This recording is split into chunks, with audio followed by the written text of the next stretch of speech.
Hi. Okay.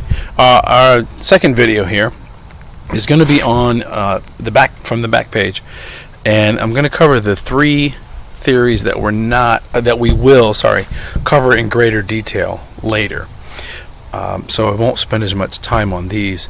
The other three, which would be numbers 1, 5, and 6, we will spend time on in class together. But these three, you'll still be responsible for, but they're going to be a bit more simple because we're going to go into more detail, like I said, later.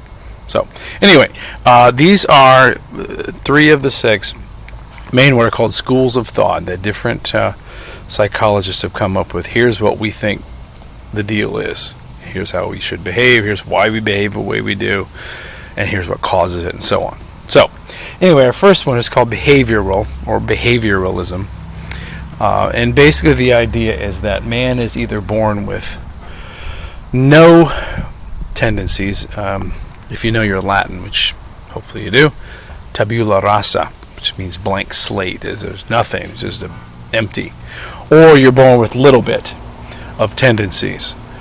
But either way, the main way that behavior is shaped is through outside forces.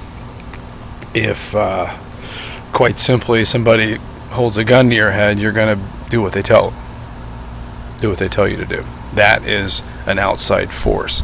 Or if somebody gives you $1,000 to I don't know, whatever,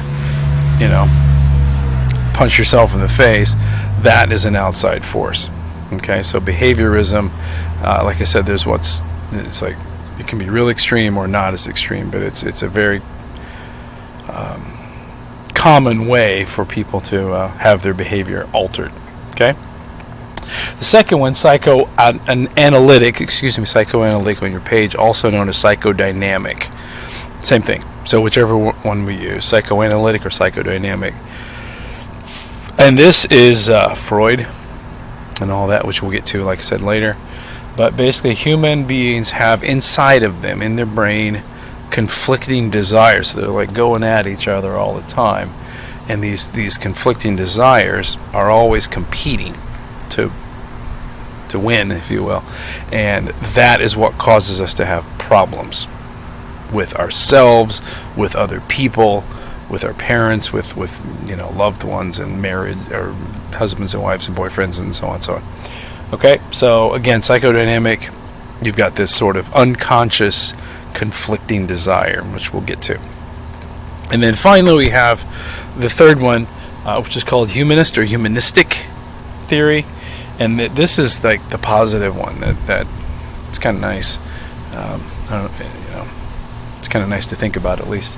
That man is basically born good, with an urge to cooperate, with an urge to get better, to improve, and to become more healthy. So what we're talking about here, this is kind of like nothing's going on, we shape you the way we want to. Here you've got almost inherent problems because of this conflict. Here is man is born good, how do we make him better? And elevate the species, if you will, make us more of a, not super race, but it's just more, get along better, more cooperative, nicer, and so on and so forth. So those are your 3 big schools. Like I said, we're going to cover later. The other 3 will be covered in class in detail. And after all of that, then we will be ready to test, and I'll talk to you about that. All right, bye. Have a good day. Bye.